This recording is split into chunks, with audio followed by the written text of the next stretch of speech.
বন্ধুদের নিয়ে হঠাৎ ডিসিশনে আমরা চলে যাচ্ছি আজকে এই রমজান মাসে সেহরি খেতে আমাদের প্রসিদ্ধ শহর ফেনীতে, ফেনীর বিখ্যাত নবী হোটেলে, যেখানে গরুর মাংসের জন্য বিখ্যাত। তাই আজকে ফেনীতে গিয়ে গরুর মাংসের সেহরি খেয়ে আসি।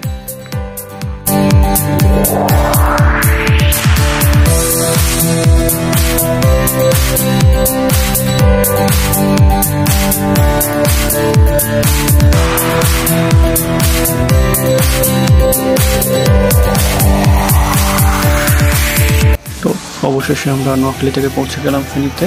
দেখা যাচ্ছে ফেনীর বিখ্যাত নবী হোটেল।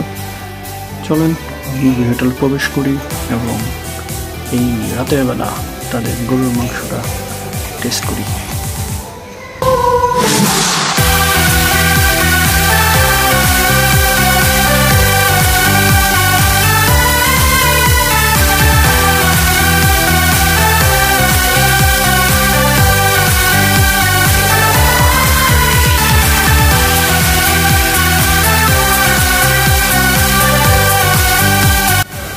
তো ভরপেট খাওয়া দাওয়ার পর এখন নোয়াখালীতে ফেরার পালা। আবারও আসা হবে এই নবী হোটেলে সুস্বাদু মাংসের স্বাদ গ্রহণ করার জন্য।